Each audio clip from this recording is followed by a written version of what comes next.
Hello. Is that Jacob? Yep, it is. It's Barack Obama, man. Do you remember me? Yeah. I remember you telling me that your hair was going to be gray next time. And I was not lying.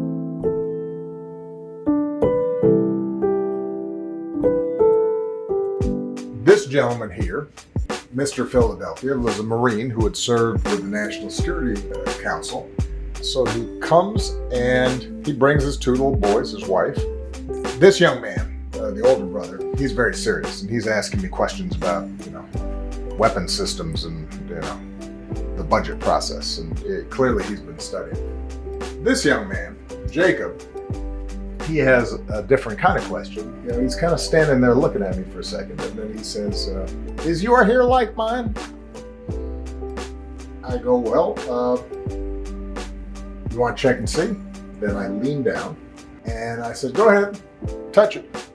And right as he was putting his hand on top of my head, Pete Souza, our White House photographer, took the picture. I said, "Well, what do you think?" He says, "Yeah, it's good. I think that's pretty much what I got."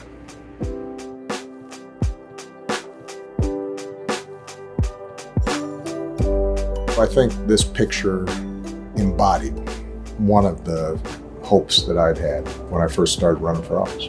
I remember telling Michelle and some of my staff, I think that if I were to win, the day I was sworn in to office, young people, particularly African-American people, people of color, outsiders, folks who maybe didn't always feel like they belonged, they'd look at themselves differently to see a person who looked like them in the Oval Office. It would speak to Black kids and Latino kids, and gay kids and young girls. How they could see the world open up for them. I was 5 years old when I met President Obama in the Oval Office. When I was younger, I just thought the president was just my dad's boss. I didn't know how powerful he was, but I was slightly intimidated. It was a really big room, the Oval Office. So I was a little shy, and I kind of remember touching his hair and him towering over me. That was a pretty big highlight of my life. It is very wonderful to see representation in the government, because if I get to see another Black man be at the top, be at that pinnacle, then I want to follow that lead. Well, listen, I want to catch up with you because we found out that you were going to be graduating this month. And I thought, how can it be that that little boy that I was talking to in the Oval Office now is suddenly about to graduate from high school? Tell me what you've been doing. It seems as if you've been traveling around a lot, and you ended up going to high school in Uganda. Yes, my dad joined the State Department. Right. So he got a bunch of various posts, and sometimes that's hard, moving from place to place. How's the experience been traveling?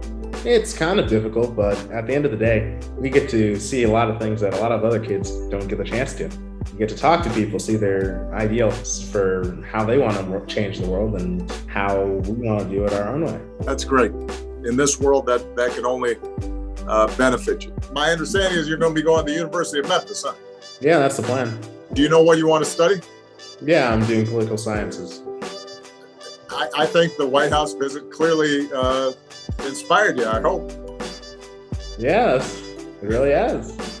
That's fantastic. So the thing I'm confused about is how do you get to be this big man? Is that like a kind of a mustache, some facial hair you got there? Yeah, I'm growing it. Oh, Lord. It sounds like you're doing great, man. And I'm so proud of you. Congratulations on your graduation. Great to talk to you. Tell your family that I said hi. All right. All right. Congratulations. Thank you. Bye-bye.